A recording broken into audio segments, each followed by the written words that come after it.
Hello students, कैसे हैं आप लोग। स्टूडेंट्स, आज के लेक्चर में हम लोग देखने वाले हैं कि हमारा जो टॉपिक है एक्सरसाइज 20.3 का, जो कि है इन सेंटर और सेंट्रॉइड। तो पहले इन दोनों के बारे में समझेंगे और इसके बाद इन्हीं पे बेस्ड जो सवाल है क्वेश्चन नंबर 18 से, उसको भी हम लोग सॉल्व करने वाले हैं। तो चलिए शुरू करते हैं आज के लेक्चर को बिना किसी देरी के। देखिए स्टूडेंट्स, सबसे पहले हम लोग को जानना है ये बात कि सेंट्रॉइड क्या होता है। ठीक है, तो सेंट्रॉइड जो है ये एक ऐसा पॉइंट होता है जहां पे कि ट्रेंगल का यदि हम मीडियन बनाए, इस ट्रेंगल में हर एक साइड से, हर एक वर्टेक्स से एक मीडियन डालें। ठीक है, तो ये जो मीडियन का जो तीनों मीडियन जहां पे जाके इंटरसेक्ट करेगा, ठीक है, यानी कि ट्राइसेक्ट करेगा, इस पॉइंट को हम लोग क्या कहते हैं, सेंट्रॉइड कहते हैं। रिप्रेजेंट करते हैं इसको जी से। ठीक है, ये ए वर्टेक्स है, ये बी हो गया और ये सी हो गया। इसको आप ले लीजिए x1, y1, इसको ले लीजिए आप x2, y2 और इसको ले लीजिए आप x3, y3। तो सेंट्रॉइड क्या हुआ, सेंट्रॉइड जो है basically it is a point where all the median of triangle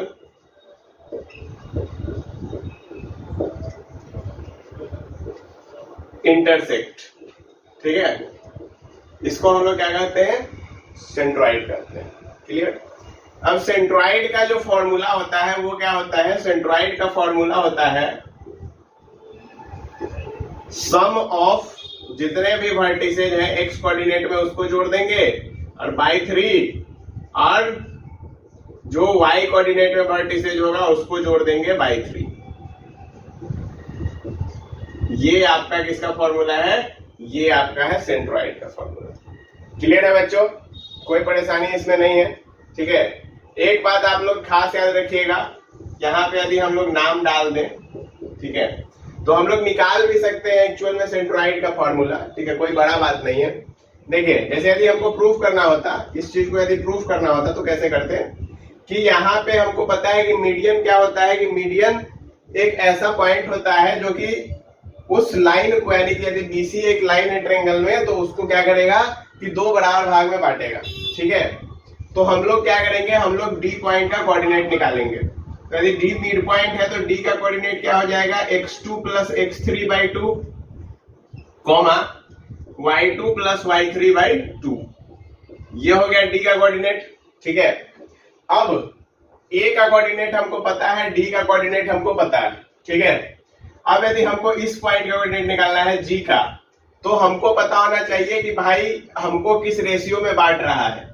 ठीक है, तो एक बात याद रखिएगा कि यहाँ पे जो रेशियो होता है AG/GD, ये होता है आपका 2:1।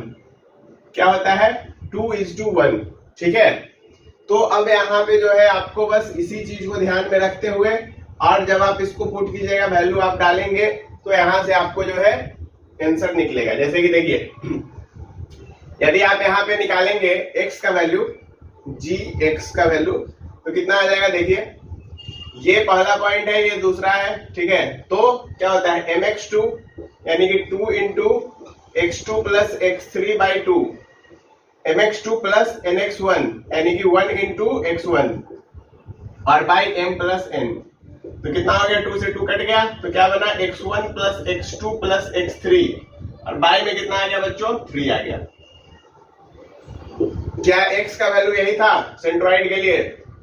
यदि हम लोग y का वैल्यू निकालें तो y में क्या होगा, y में भी सेम होगा, 2y2 प्लस y3 और plus 1 into y1 by 2 plus 1, यानी कि ये क्या हो गया, इसके ही बाई में 2 है, 2 से 2 कैंसिल आउट हो गया। तो यहाँ पे क्या बना, y1 plus y2 plus y3 और बाई में कितना आ गया बच्चों, 3 आ गया। तो ये होता है प्रूफ किसके लिए, सेंट्रॉइड के लिए। कैसे करेंगे, तो हम लोग को पहले जो है डी पॉइंट का कोऑर्डिनेट पता करना पड़ेगा और उसके बाद वहां पे लगेगा अपना सेक्शन फॉर्मूला, और सेक्शन फॉर्मूला लगा के जो है हम लोग इसको प्रूफ कर देंगे। बात समझ में आ गया। चलिए अब देखिए, इन सेंटर, इन सेंटर क्या होता है बच्चों, तो इन सेंटर एक ऐसा पॉइंट है, इन सेंटर एक ऐसा पॉइंट है जहां पे कि ये जब आप बनाएंगे, देखिए बता रहे हैं, जब आप इसमें एंगल बाइसेक्टर बनाएंगे, ठीक है, एंगल बाइसेक्टर आपने जब बनाया और बनाया, ठीक है, A B C D E F, तो इन सेंटर एक ऐसा पॉइंट है कि जब आपने एंगल बाइसेक्टर बनाया तो जहां पर आपका तीनों एंगल बाइसेक्टर मिलेगा, यानी कि एक ऐसा point, the point eight which angle bisector intersects, यानी कि एक ऐसा पॉइंट जहां पे कि एंगल बाइसेक्टर इंटरसेक्ट करेगा, उस पॉइंट को हम लोग क्या कहते हैं, उस पॉइंट को हम लोग क्या कहते हैं, उस पॉइंट को हम लोग कहते हैं आई। आई मतलब इन सेंटर, ठीक है। चलिए, इसका फॉर्मूला क्या होता है इन सेंटर का, ax1 plus bx2 plus cx3 by a plus b plus c comma ay1 plus by2 plus cy3 by a plus b plus c, ठीक है। अब यहाँ पे यदि हम लोग नाम डालें तो देखिए ये क्या डाल सकते हैं, यहाँ पे हम लोग डाल दिए x1 y1, यहाँ पे हम लोग डाल दिए x2 y2, और यहाँ पे हम लोग क्या डालेंगे x3 y3। अच्छा, ठीक है। अब यहाँ पे यदि इसका प्रूफ देखना हो तो प्रूफ के लिए क्या करते हैं, आप देखिए यहाँ पे तो d का सीधे हाफ नहीं कर सकते हैं, नहीं किया जा सकता है। क्यों नहीं किया जा सकता है, तो इसलिए नहीं किया जा सकता है क्योंकि, इसलिए नहीं किया जा सकता है, गौर से समझिए, इसलिए नहीं किया जा सकता है क्योंकि यहाँ पर जो है ये मिड पॉइंट पे कट नहीं करता है कभी भी, जो एंगल बाइसेक्टर होता है वो। तो अब इसमें क्या करेंगे, देखिए हमको एक बात पता है कि जैसे ये जो साइड हमने सी लिखा है, तो इसके सामने वाले को हम लोग क्या लिखते हैं, स्मॉल सी लिखते हैं। इसके सामने वाले को यदि बी एंगल है तो इसके सामने वाले को स्मॉल बी लिखते हैं, और इसके सामने वाले को क्या लिख देंगे, स्मॉल ए लिख देंगे, ठीक है। बात समझ में आया कि नहीं आया। अब हमको डी पॉइंट का चाहिए क्या, डी पॉइंट का चाहिए हमको कोऑर्डिनेट, ठीक है, यानी कि डी पॉइंट का एक्स और वाई का वैल्यू हमको चाहिए, तभी तो हम लोग आई तक पहुंचेंगे। क्लियर बात की नहीं, ठीक है। अब डी पॉइंट का यदि कोऑर्डिनेट चाहिए तो अब वो हमको कैसे पता चलेगा, कुछ तो तरीका होगा। देखिए जैसे कल यदि आप लोग को एक सवाल याद हो, ठीक है, तो उसमें हम लोग यूज किए थे ये वाला तरीका, इन सेंटर, मतलब कि इन सेंटर नहीं था वो था आपको एंगल बाइसेक्टर थ्योरम वहां पे यूज हो रहा था, जिसमें कि मैंने आपको बताया था कि यदि हम लोग करते हैं क्या, यदि हम लोग करते हैं A B by B C, तो ये बराबर होगा आपके किसके, B D by D C के, और A B by B C का रेशियो क्या होगा, इसका रेशियो हो जाएगा आपका, ए बी कितना है, ए बी है आपका सी, तो ये रेशियो बन गया आपका सी बाई बी, ठीक है। तो यानी कि यहाँ पर जो ये रेशियो होगा तो बी डी यहाँ पे सी हो गया और यहाँ पे ये क्या हो गया, बी हो गया, ठीक है। बात समझ में आया कि नहीं आया, कोई परेशानी यहाँ पे नहीं है। अब यदि हमको रेशियो पता है, ठीक है, किस रेशियो में बांट रहा है, हमको x1 x2 और y1 y2 पता है, तो क्या हम लोग dx y का वैल्यू नहीं निकाल सकते हैं, बिल्कुल निकाल सकते हैं। dx y क्या हो जाएगा, dx y देखिए क्या हो जाएगा, bx2 plus cx3 by b plus c हो जाएगा, कॉमा सेम में by2 plus cy3 by b plus c हो जाएगा। क्लियर, कोई परेशानी यहां तक में नहीं है। अब देखिए, अब यहां पे बात ऐसा है कि ये तो हमको पता चल गया कि डी का कोऑर्डिनेट कितना है, क्लियर, लेकिन अब हमको क्या चाहिए भाई, तो अब हमको चाहिए कोऑर्डिनेट इस पॉइंट का, ठीक है, यानी कि हमको आई चाहिए, तो आई के लिए क्या करना पड़ेगा, आई का कोऑर्डिनेट चाहिए, लेकिन हमको ये नहीं पता है कि यहाँ पे किस से किस पार्ट में डिवाइड हो रहा है। यहाँ पे तो पता था कि 2:1 में बांटता है, लेकिन यहाँ पे हमको ये नहीं पता है कि 2:1 में बांटता है कि नहीं बांटता है। तो अब क्या करना पड़ेगा, तो देखिए हम लोग देखेंगे इन ट्रायंगल ADI, ठीक है,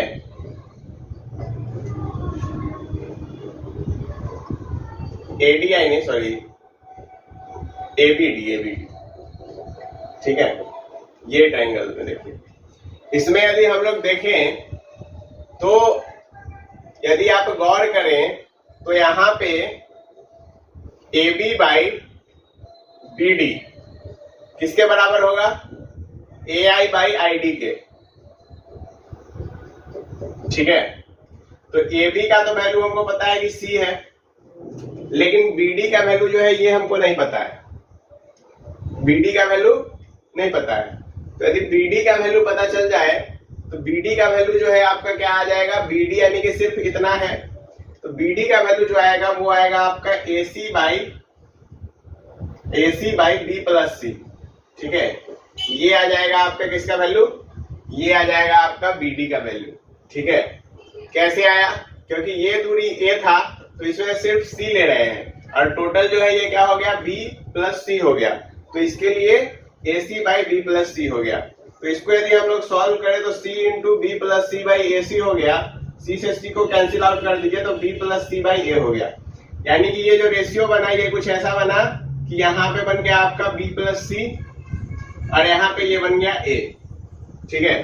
तो अब यदि हमको I का कोऑर्डिनेट लिखना होगा तो क्या लिखेंगे? IX, Y is equals to, देखिए A के साथ चला जाएगा X1 plus B plus C के साथ आ जाएगा D का है पूरा coordinate, B plus C into जो ये पूरा है कितना है? BX2 plus CX3 by B plus C, ठीक है। और इसके बाई में क्या आ जाएगा? Ratio A plus B plus C, B plus C से B प्लस C कट गया, सिर्फ X का वैल्यू निकाल लें, Y का इसी तरह निकलेगा। तो क्या बन गया? AX1 plus BX2 plus CX3 by A plus B plus C, ठीक है। तो यहां से ये चीज हमको समझ में आया कि हम लोगों ने कैसे एक्चुअल में इस फॉर्मूला को निकाला है। यदि हमको Y के लिए निकालना पड़ता तो बस सिर्फ सब कुछ सेम करते, बस यहाँ पे X के जगह क्या हो जाता? Y हो जाता। कोई परेशानी इसमें? यानी कि आपको ये प्रूफ समझ में आया। मोटा मोटी बात ये है कि आपको प्रूफ यदि नहीं भी क्लियर है या फिर आप एक बार देख लेंगे तो ऐसे कोई हार्ड एंड फास्ट नहीं है, प्रूफ क्लियर हो जाएगा, ठीक है। लेकिन यदि आपको प्रूफ नहीं भी याद रहता है तो भी आपको ये जो फॉर्मूला है, फॉर्मूला हर हाल में याद रखना पड़ेगा, इसमें कोई दो मत का बात नहीं है, ठीक है। तो फॉर्मूला को कर लीजिए याद और अब हम लोग करेंगे क्वेश्चन नंबर 18 से क्वेश्चन सबको सॉल्व। देखिए स्टूडेंट्स, क्वेश्चन नंबर 18 क्या कर रहा है? Find the centroid and incentre of a triangle which vertices are 2,4, 6,4 and 2,0, ठीक है। देखिए क्या होगा इसका सॉल्यूशन, कैसे इसको हम लोग करेंगे सॉल्व। तो बच्चों ये जो सवाल है इसमें आपको सेंट्रोइड और इन सेंटर निकालना है, ठीक है। तो सबसे पहले हम लोगों को एक फिगर बना लेना चाहिए। ये पॉइंट A है, ये पॉइंट B है, ये पॉइंट C है, ठीक है। और इसका कोऑर्डिनेट ले लेते हैं 2,4, इसका कोऑर्डिनेट ले लेते हैं 6,4 और इसका कोऑर्डिनेट ले लेते हैं 2,0, ठीक। तो अब यदि हमको सेंट्रोइड निकालना है तो फॉर सेंट्रोइड G लिखिए डायरेक्ट, G बराबर क्या हो गया? सबका कोऑर्डिनेट को जोड़ दीजिए,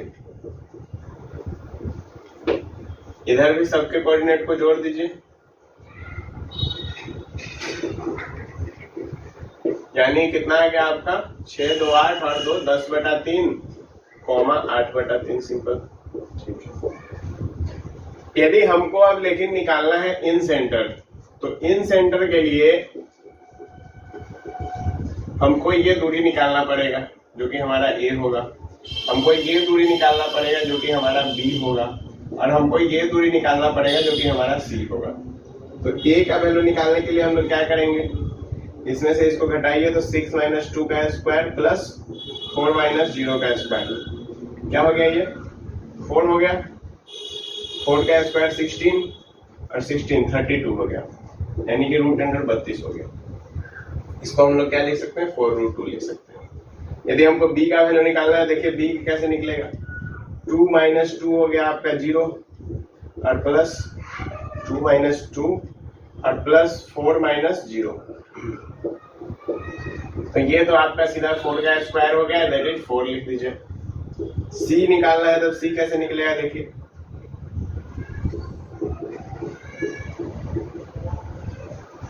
ठीक है, और प्लस 4 माइनस 4 का स्क्वायर, तो ये भी कितना आ गया, ये भी आपका 4 ही आ गया। ठीक, अब हमको यदि इन सेंटर लिखना है तो आई लिखिए, x, y लिख दीजिए। क्या होता है ax1 यानी कि 4√2 इंटू x1 का वैल्यू कितना है 2, प्लस bx2 यानी कि 4 इंटू 6, प्लस cx3 यानी कि 2 इंटू x3, एक मिनट, cx3 ना, तो c का वैल्यू कितना है 4 इंटू 2, ठीक है, और बाई 4 प्लस 4√2, ठीक है, कॉमा। अब आ जाइए इधर, इसमें लिखते हैं हम लोग ay1, तो यानी कि 4√2 इंटू y1 का वैल्यू कितना है 4 है, प्लस 4 इंटू 4 हो जाएगा और प्लस 4 इंटू 0 हो जाएगा, बाई 4 प्लस 4√2, कितना आ गया बच्चों, देखिए 4 6 24, 24 और 8 कितना होता है, 24 और 8 कितना हो गया 32 हो गया, क्लियर। 24 और 8 32, तो ये कितना हो गया 32 प्लस 4 टू जाए 8√2 बाई 8 प्लस 4√2, कॉमा। ये देखिए ये कितना आया 16 प्लस 16√2 और 16 प्लस 16√2 और नीचे कितना आ गया 8 प्लस 4√2, ठीक है। अब आप यहाँ से 4 को कॉमन निकाल सकते हैं, हर एक टर्म से 4 को कॉमन निकाला जा सकता है, और या फिर 4√2 को आप कॉमन निकाल लीजिए और उसके बाद फिर वहां से भी जो है आप सॉल्व कर सकते हैं। तो मतलब आपको अब जैसे इसको छोटा कर देना है आप इसको छोटा कर सकते हैं, या तो आप इसको रेशनलाइज करके सॉल्व कर लीजिए, कोई इशू नहीं है, जैसे आपको सहूलियत है आप वैसे इसको सॉल्व कर सकते हैं। क्लियर है बच्चों, कोई परेशानी नहीं है, समझ में आया कि कैसे हम लोग सेंट्रॉइड और इन सेंटर निकाल सकते हैं, क्लियर। चलिए अब हम लोग देखते हैं क्वेश्चन नंबर 19 को।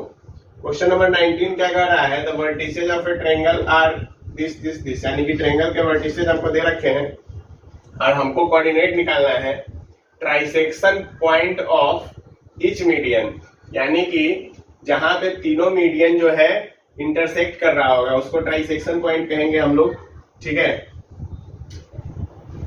विच is nearer to opposite side, ठीक है।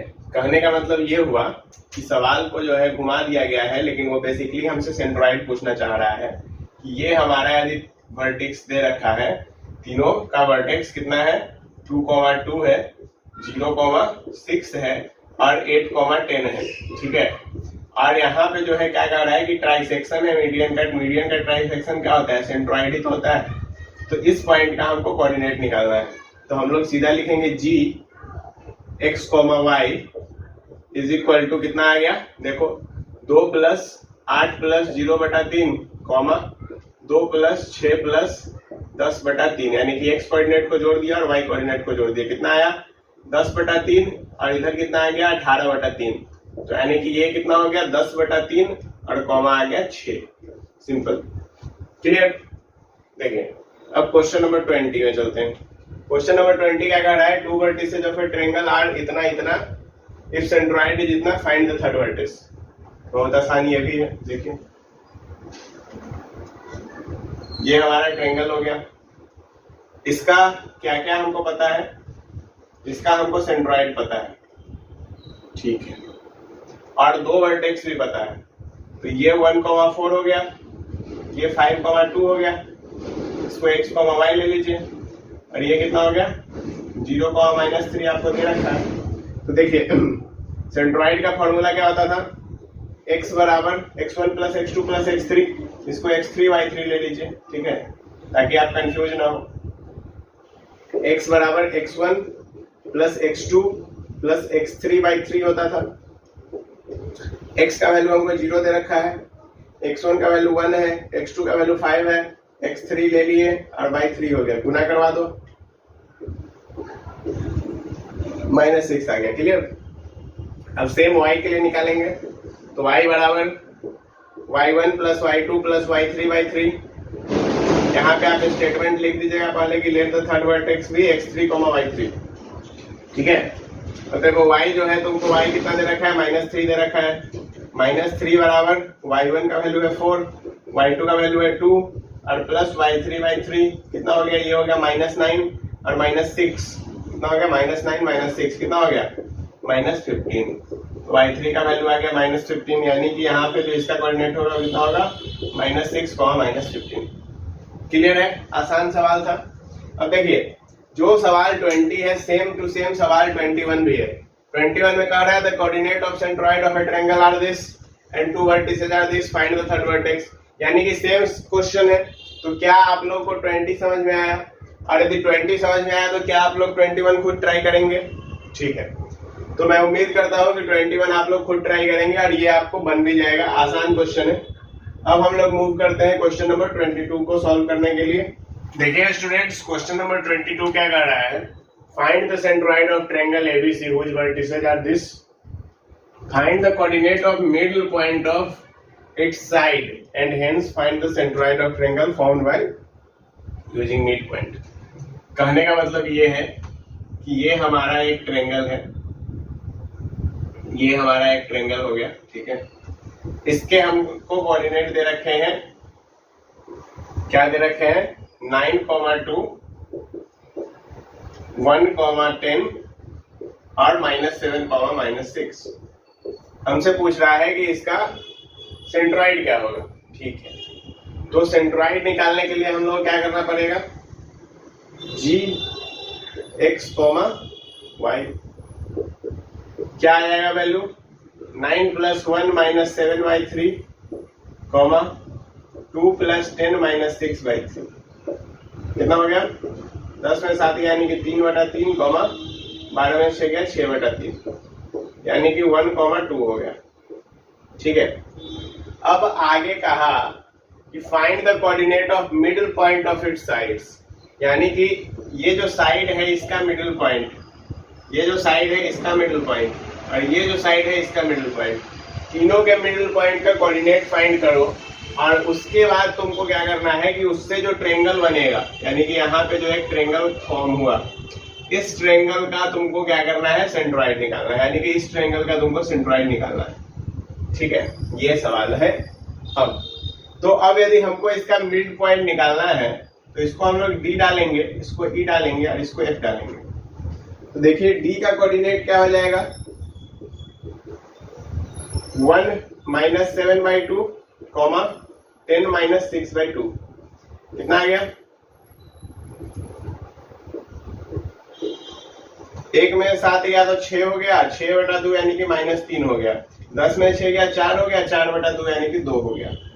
ई पॉइंट का यदि कोऑर्डिनेट निकालेंगे हम लोग, ठीक है, x1 y1 ले लो, ठीक, d x1 y1, e x2 y2 और f x3 y3।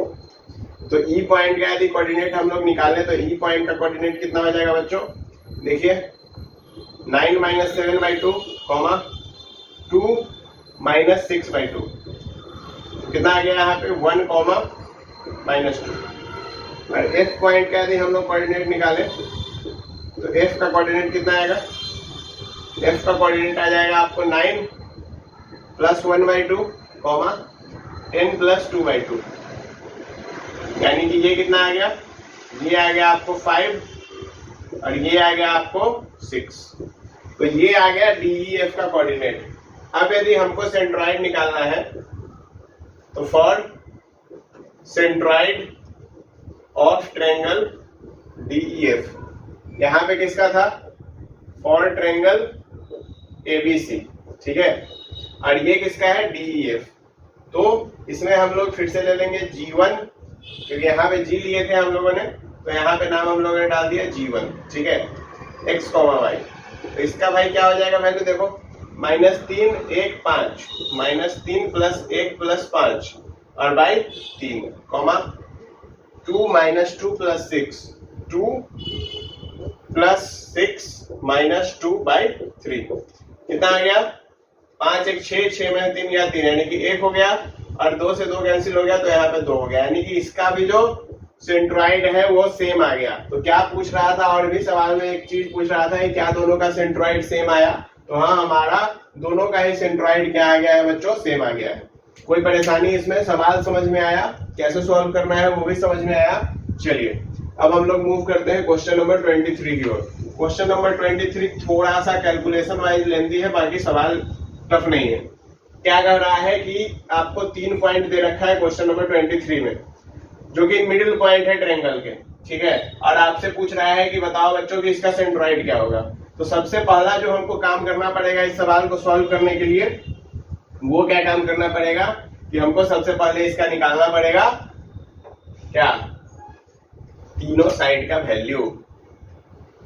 अच्छा अच्छा अच्छा, देखो नहीं भी निकाल सकते हैं, पता है क्यों? पता है क्यों? देखो तुमने अभी देखा, क्या देखा कि यहां पर जो ट्रायंगल बना इसके मिड पॉइंट से, ठीक है, और जो एक्चुअल ट्रायंगल था दोनों का सेंट्रॉइड क्या था, सेम था। तो यानी क्या हमको फिर से सेंट्रॉइड, यानी कि यहाँ पे ए कोऑर्डिनेट का वैल्यू, बी कोऑर्डिनेट का वैल्यू और सी कोऑर्डिनेट का वैल्यू निकालने का जरूरत है? यदि तुम थोड़ा सोचोगे तो बोलोगे कि नहीं, क्योंकि जो ट्रायंगल DEF का कोऑर्डिनेट होगा, यानी कि DEF के सेंट्रॉइड का कोऑर्डिनेट होगा, क्या वही ABC के सेंट्रॉइड का भी कोऑर्डिनेट होगा? समझ रहे बात? तो यहां पे लिखेंगे हेयर सेंट्रॉइड ऑफ DEF, किसके लिए है? For triangle DEF। तो यहां पे सेंट्रॉइड का वैल्यू कितना आ जाएगा? 1 + 0 + 2/3, 2 - 1 - 1/3। तो ये कितना आ गया? 1, 0 आ गया। तो यहां पे लिख देंगे therefore centroid of triangle ABC बराबर कितना हो गया? 1, 0। बात समझ में आया कि नहीं आया? कि जो सेंट्रॉइड होगा इस ट्रायंगल का वो भी क्या हो जाएगा? सेम ही हो जाएगा, कोई अंतर नहीं आएगा, हम लोगों को नहीं निकालना पड़ेगा। और यदि तुमको बहुत चुल है, ठीक है, कि नहीं हो सकता है कि ये नहीं आ रहा है, तो तुम क्या करो कि भाई फिर निकाल लो। निकालने का भी तरीका प्रीवियस लेक्चर्स में बता चुके हैं कि x1 x2 x1 y1 x2 y2 x3 y3 बन के बनाओ। यहाँ से तुमको मिडिल पॉइंट पता है, 3 इक्वेशन बनेगा, उसको सॉल्व करके तुम इसका कोऑर्डिनेट निकालोगे और उसके बाद तब फिर जाके सेंट्रॉइड निकालोगे। समझ में आएगा बात? वैसे भी निकाल सकते हो, ठीक है। यदि तुमको पूरा एक्सप्लेन करके चाहिए तो वहां से भी प्रूफ करने के लिए यूज कर सकते हो उसको।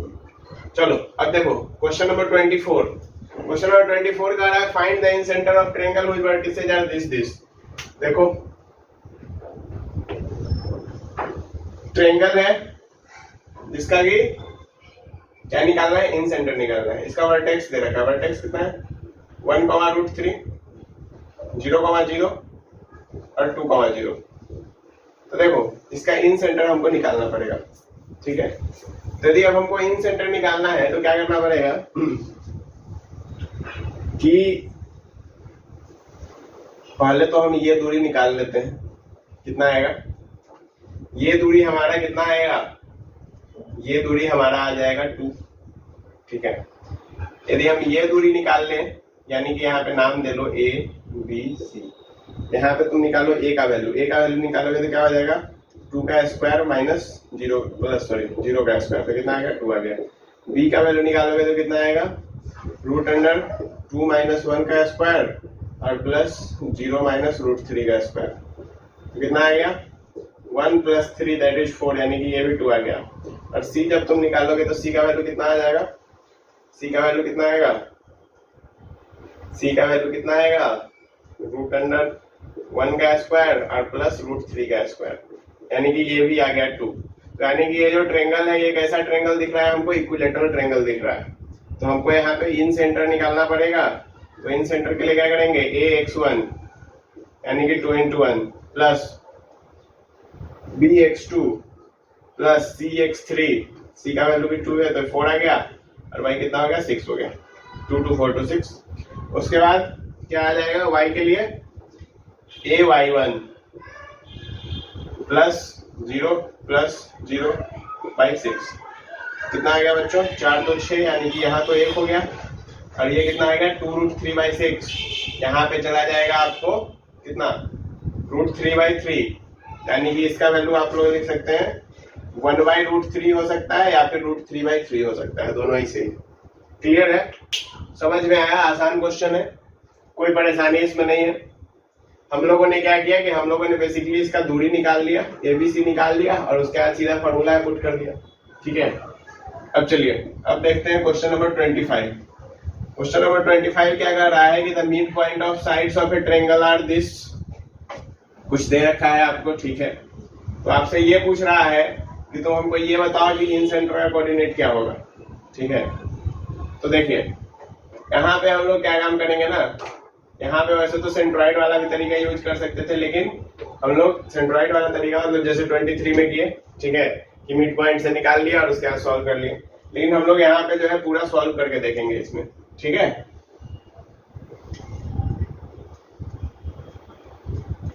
ए हो गया, बी हो गया, सी हो गया, इसका मिड पॉइंट, इसका मिड पॉइंट और इसका मिड पॉइंट, यानी कि डी ई एफ।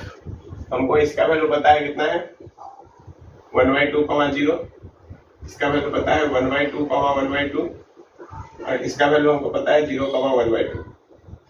ठीक है, तो हमको ए का कोऑर्डिनेट निकालना है, बी का निकालना है, सी का निकालना है। तो x1, y1 ले लो, इसको x2, y2 ले लो और इसको x3, y3 ले लो।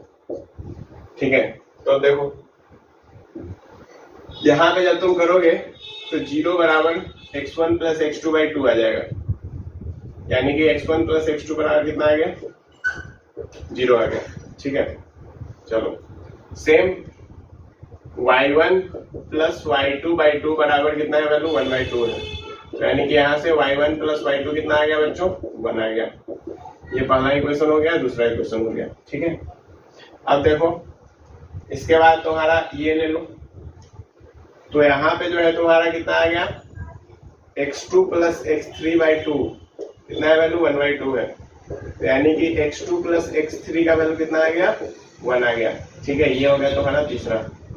और देखो अब y2 + y3/2 इसका वैल्यू कितना है बच्चों, इसका वैल्यू है 0, यानी कि y2 + y3 बराबर कितना हो गया 0 हो गया। ठीक है, अब देखो आगे है तुम्हारा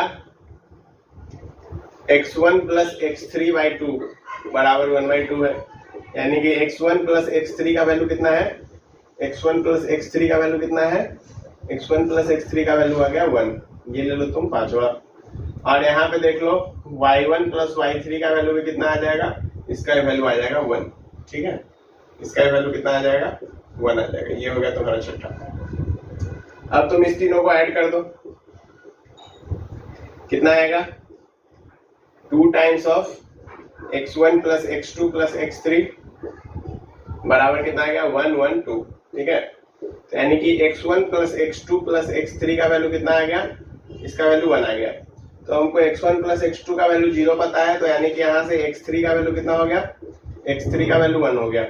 अब यदि x3 का वैल्यू 1 हो गया, x3 का वैल्यू 1 हो गया, तो देखो x2 का वैल्यू कितना हो गया, x2 का वैल्यू आ गया 0, और फिर यदि x2 का वैल्यू 0 आया तो x1 का भी कितना आ जाएगा 0 आ जाएगा।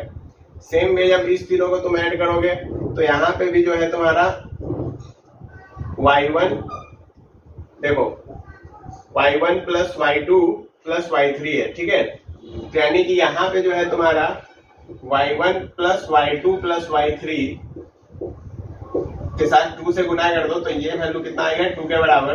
तो यहाँ से y1 + y2 + y3 का वैल्यू आ गया 1 के बराबर, तो y2 + y3 0 है, तो y1 का वैल्यू आ गया 1 के बराबर। अब यदि y1 1 है तो y2 तुम्हारा 0 आ जाएगा, और यदि y2 0 है तो तुम्हारा y3 भी 0 आ जाएगा। यानी कि इसका जो कोऑर्डिनेट निकला x1, y1 कितना है 0, 1 है, x2, y2 कितना है x2, y2 है तुम्हारा 0, 0 है, और ये कितना है, तो ये तुम्हारा है 1, 0। ठीक है, अब तुमको यदि क्या निकालना है, इन सेंटर निकालना है, तो बस तुम यानी कि यहाँ से BC निकाल लो, तो BC का वैल्यू यानी कि जो A है, ठीक है, स्मॉल a, तो स्मॉल a का वैल्यू तुम्हारा 1 आ जाएगा। ठीक है, स्मॉल b का यदि वैल्यू निकालना है तो वो भी तुम्हारा 1 आ जाएगा, और यदि तुमको c का वैल्यू निकालना है तो c का वैल्यू भी तुम्हारा कितना आ जाएगा, ये भी 1 ही आ जाएगा, यानी कि फिर से इक्विलेटरल ट्रायंगल आ जाएगा। तो यहाँ पे तुम्हारा इन सेंटर का वैल्यू क्या हो जाएगा, इन सेंटर का वैल्यू हो जाएगा तुम्हारा कितना आएगा, ax1 यानी कि a इंटू x1 का वैल्यू है 0, सॉरी 1 इंटू 0 प्लस कितना आएगा ax1 bx2, b का वैल्यू 1 है, x2 का वैल्यू भी 0 है, यानी कि ये भी 0, ये 1/3 कॉमा। यहाँ पे फिर से y में भी देखो सेम ही चीज आने वाला है, ठीक है, यहाँ पे 1 आ जाएगा, यहाँ पे 0 आ जाएगा, यहाँ पे 0 आ जाएगा, यानी कि ये फिर से कितना आ गया, फिर से आ गया तुमको 1/3, यानी कि जो तुम्हारा इन सेंटर का वैल्यू आया वो कितना आया 1/3 कॉमा 1/3, ठीक है, समझ में आया, आसान था। इसको तुम लोग ना डायरेक्ट भी लगा सकते थे, ठीक है, डायरेक्ट तुम सिंपल भी कर लेते तो भी तुम्हारा एक्चुअल में आंसर चेंज नहीं होता, तो भी यही आने वाला। क्लियर बात है, कोई परेशानी यहाँ पे नहीं है, ठीक है। जैसे कि यहाँ पे हाफ आ जाता, उसके आगे तुम इसको देखते तो इसमें भी तुम्हारा हाफ आ जाता, इसको देखते तो इसमें भी तुम्हारा हाफ आ जाता, और फिर आंसर वही आता, ठीक है। Half plus half plus half कितना हो जाता, 3/2 होता, और 2 फिर ऊपर चला जाता तो 2 से 2 कैंसिल आउट होने वाला था, और वहां से सॉल्व हो जाता तो सिंपल ही आने वाला था, दोनों ही से। क्लियर। तो एक बात यहाँ से हमको कंक्लूजन में आया कि यदि ट्रायंगल इक्विलैटरल हमको दिखा, ठीक है, तो हम लोग ये तरीका यूज कर सकते हैं। क्लियर, चलो आ जाओ। देखिए स्टूडेंट्स, क्वेश्चन नंबर 26 क्या कह रहा है, 2 vertices of a triangle are 2,1 and 3,-2। The third vertices of C lies on the line this if the centroid lies on y axis. कहने का मतलब ये है कि चलिए फिगर बनाते हैं। ये है आपका फिगर, बहुत बढ़िया। तुम लोग सोच रहे हो कितना बड़ा बात बता दिए, ये फिगर है, अरे वाह, हमको तो आता ही नहीं था, ऐसा सोच रहे हो ना, ठीक है, सोचो। चलो देखो, a बन गया, b बन गया 3,-2, और c जो है एक लाइन है जिसका की वैल्यू क्या है x + 9 = y, और यहाँ पे एक g है इसका, ठीक है, यानी कि सेंट्रॉइड, जिसका वैल्यू है क्या, क्योंकि सेंट्रॉइड y एक्सिस पे लाइन कर रहा है तो इसका वैल्यू 0,y होगा। ये बात तो मानते हो तुम लोग, मानते हो कि नहीं मानते हो, मानते ही होंगे, y एक्सिस पे जब लाइन करेगा। और c पॉइंट का कोऑर्डिनेट हम लोग मान लेते हैं कि x1, y1 है, तो ये x1, y1 है, तो ये जो इक्वेशन होगा ये इसको सेटिस्फाई करने के लिए y1 = x1 + 9 आएगा। क्या यही बात मानते हो, या फिर x3, y3 मान लो, चलो x3, y3 मान लो, सेटिस्फाई तो करेगा ना। इतना बात तुम लोग, इतना बात से क्लियर हो, ये सारा बात क्लियर है, वेरी गुड। अब यदि ये सारा बात क्लियर है तो हमको अब x3 का वैल्यू बेसिकली निकालना है। क्यों, क्योंकि हमको तो x का वैल्यू पता है, x का वैल्यू क्या दे रखा है हेयर, क्योंकि y एक्सिस पे लाइन कर रहा है तो x 0 होगा, श्योर है, y का वैल्यू कुछ होगा, इसके लिए 0, y है, तो x का वैल्यू तो 0 है, और यहाँ पे बन गया तुम्हारा 2 + 3 और प्लस x3/3, तो यहां से तुम क्रॉस मल्टीप्लाई करवा दो तो x3 का वैल्यू आ गया -5, इसमें इसको डालो तो नाउ y3 निकालोगे तो y3 का वैल्यू कितना आ जाएगा, -5 + 9, यानी कितना हो गया, प्लस का 4 हो गया। तो यहां से c का कोऑर्डिनेट कितना आया, -5,4 आ गया, ठीक है। और जब तुमको सेंट्रॉइड निकालना था तो x तो तुमको पता ही है, y निकालो, तो y1 + y2 + y3/3 हो गया। y1 तुमको पता है 1, y2 तुमको पता है -2, y3 तुमको पता है 4, और y में आ गया 3, 4 1 5, 5 - 2 गया 3, तो ये हो गया 3/3, आ गया 1। तो यानी कि यदि तुम सेंट्रॉइड का बात करो तो सेंट्रॉइड का वैल्यू कितना आ गया, 0,1 आ गया, ठीक है। सेंट्रॉइड का वैल्यू कितना आ गया बच्चों, 0,1 आ गया। समझ में आया सवाल क्या हुआ, क्या क्या कर दिए। सो तुमको दे रखा था वैल्यू, उसके बाद कहा कि सी पॉइंट जो है इस लाइन को क्या कर रहा है, इस लाइन पे लाई कर रहा है, तो हमने सी का कोऑर्डिनेट मान लिया x3, y3, और यदि इस लाइन पे लाई कर रहा है तो ये इस चीज को सेटिस्फाई करेगा, तो y3 = x3 + 9 होगा। हमको और क्या दे रखा है कि सेंट्रॉइड y एक्सिस पे लाई कर रहा है, तो यदि कोई पॉइंट y एक्सिस पे लाई कर रहा है तो उसका x एक्सिस 0 होगा, तो इसके लिए सेंट्रॉइड का वैल्यू वहां से आया 0, y। अब हमने बोला कि यहाँ से हम लोग जो है इसका x का वैल्यू निकाल सकते हैं, ठीक है, यानी कि x3 का वैल्यू निकाला है, यहाँ से x3 निकाला। अब x3 हमको पता चल गया तो यहाँ पे इस इक्वेशन में पुट किया तो y3 निकल गया। y3 जब निकल गया तो c का पूरा कोऑर्डिनेट निकल गया, और जब c का पूरा कोऑर्डिनेट निकल गया तो उसके बाद तो फिर हम लोगों को g निकालने का एकदम आसान तरीका पता ही है, उसका सीधा फार्मूला लगाएंगे और बस सीधा फार्मूला लगा के हम लोगों ने इसको क्या कर दिया, सॉल्व कर दिया। क्लियर है? चलिए अब देखिए क्वेश्चन नंबर 27 क्या कह रहा है। क्वेश्चन नंबर 27 जो है डिस्टेंस फार्मूला पे बनने वाला क्वेश्चन है, ठीक है। इस चैप्टर में दे दिया है, वो अलग बात है। 27, 28, 29, 30 ये जो 4 क्वेश्चन है ये चारों उसी पे बन जाएंगे, ठीक है, जो कि मैंने पिछले भी लेक्चर में आप लोगों को करवा रखा है। तो मुझे उम्मीद है कि आप लोग उस लेक्चर को देखे होइएगा, यदि नहीं देखे हैं तो इसके लिए हम एक सवाल बता रहे हैं सिर्फ 27, बाकी 28, 29 और 30 आप लोग खुद ट्राई करेंगे, ठीक है। फिर हम लोग 31 पे मूव करेंगे डायरेक्ट। इसके लिए -2, -1 दे रखा है, 1, 0 दे रखा है, 4, 3 दे रखा है और 1, 2 दे रखा है। ये A है, ये B है, ये C है और ये D है। देखो AB निकालेंगे तो AB निकालने का तरीका क्या हो गया, 1 + 2 का होल स्क्वायर और +1 का होल स्क्वायर, यानी कि 3 का स्क्वायर हो गया 9 और +1 कितना हो गया, √10 हो गया। BC निकालो, BC का वैल्यू कितना है, BC का वैल्यू आ जाएगा तुम्हारा 4 - 1 का स्क्वायर प्लस 3 - 0 का होल स्क्वायर, कितना आ गया, यहाँ पे आ गया 3 का स्क्वायर प्लस 3 का स्क्वायर, कितना हो गया, 9 हो गया। तो 9, 9, 18 हो गया, तो √18 आ गया। 18 को हम क्या लिख सकते हैं, यानी कि 3√2 लिखा जा सकता है, ठीक है। उसके बाद तुम AC निकालो, एक मिनट AC मत निकालो अभी, रुको, वो तो डायगोनल बाद में निकालेंगे। CD निकालो, तो CD जब तुम निकालोगे तो कितना आ जाएगा, 4 - 1 का होल स्क्वायर प्लस 3 - 2 का स्क्वायर, कितना आ गया, 4 में से 1 गया, 3 का स्क्वायर और +1 का स्क्वायर, यानी कि ये कितना आ गया, ये भी √10 आ गया। चलो अब तुम निकालो AD, AD जब तुम निकालोगे तो कितना आ जाएगा, -2 - 1 का होल स्क्वायर और प्लस -2 - 1 का होल स्क्वायर, यानी कि ये भी कितना आ गया, फिर से तुम्हारा 3 का स्क्वायर प्लस 3 का स्क्वायर, यानी कि ये भी कितना आ गया तुम्हारा 3√2 आ गया, ठीक है, 3√2 आ गया। Clear? AB, BC, CD, AD निकल गया, यानी कि ये साइड इसके बराबर है और ये साइड इसके बराबर है, ये तो हमको पता चल गया। अब लेकिन हमको डायगोनल भी चेक करना पड़ेगा, तो हमको निकालना पड़ेगा क्या, हमको निकालना पड़ेगा AC। तो AC जब तुम निकालोगे तो 4 + 2 हो गया और यहाँ पे 3 + 1 हो गया, तो कितना हो गया, 6 का स्क्वायर 36 और 4 का स्क्वायर 16, 36 और 16 कितना हो गया, √52, ठीक है, √52। उसके बाद आप निकालिए BD, BD का वैल्यू कितना आ गया, BD का वैल्यू 1 - 1 0, 1 - 1 0 और प्लस 2 - 0 का होल स्क्वायर, कितना हो गया, ये 0 और प्लस 4, यानी कि ये तो 2 हो गया।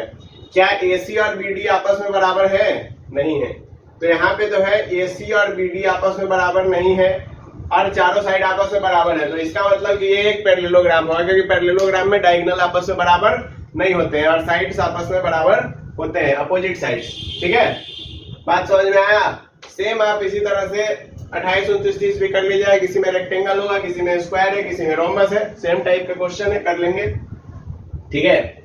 चलिए अब हम लोग चलते हैं क्वेश्चन नंबर 31 को सॉल्व करेंगे, देखेंगे कि 31 में क्या है भाई।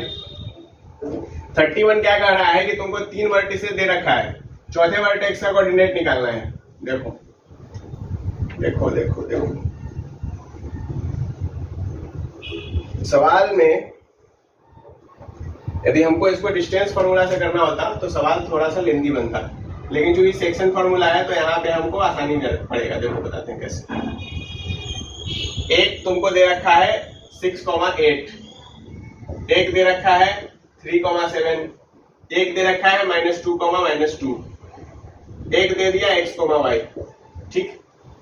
अब देखो तुमको एक प्रॉपर्टी याद होना चाहिए कि जब तुम एक देखते हो पैरेललोग्राम तो उसका जो डायगोनल होता है जहां पे बाइसेक्ट करता है, ये क्या होगा, ये हो जाएगा मिड पॉइंट हो जाएगा, ठीक है, यानी कि इस दोनों पॉइंट का मिड पॉइंट है, ये AC का मिड पॉइंट है M, ठीक है, और BD का भी मिड पॉइंट है M। तो क्या हम लोग AC की मदद से M का कोऑर्डिनेट निकाल सकते हैं, बिल्कुल निकाल सकते हैं। तो M बराबर कितना हो जाएगा, mx, y, इसका वैल्यू कितना आएगा बच्चों, तो इसका वैल्यू देखो कितना आएगा, 6 - 2/2 और इससे कितना आ गया 8 माइनस 2/2 कितना हो गया 4/2 हो गया 2 और यहाँ पे 8 में से 2 गया 6 यानी कि ये हो गया 3 2,3 आ गया। अब हमको x को y पता है तो अब हम लोग क्या करेंगे सीधा वैल्यू डालेंगे। नाउ 2 बराबर x प्लस 3/2 2 2 जा 4 बराबर x प्लस 3 तो यहाँ से x का वैल्यू कितना आ गया 1 आ गया। सेम y के लिए करेंगे तो 3 बराबर y प्लस 7/2 3 2 जा हो गया 6 बराबर y प्लस 7 यानी कि y बराबर कितना हो गया -1। तो यहाँ से इसका जो कोऑर्डिनेट आ गया वो क्या आ गया 1, -1 ठीक है बी पॉइंट का। क्लियर बात समझ में आया? यानी कि क्या किए हम बेसिकली हमको ये पता है कि पैरेललोग्राम में क्या नियम है कि भैया इसका जो डायगोनल जहाँ पे इंटरसेक्ट करता है तो वो दो बराबर बराबर भागों में इसको बाइसेक्ट करेगा। ठीक है यानी कि ये पार्ट और ये पार्ट बराबर होगा ये और ये बराबर होगा। तो बस उसी चीज को हम लोगों ने लगाया यहाँ से इसका वैल्यू निकाला और यहाँ से इसका वैल्यू को चिप दिया। क्लियर है कोई परेशानी नहीं? तो बच्चों आज के लेक्चर में इतना ही रहेगा। फिर हम लोग मिलेंगे नेक्स्ट लेक्चर में जिसमें हम लोग क्वेश्चन नंबर 32 से सॉल्व करेंगे। तब तक के लिए बाय बाय।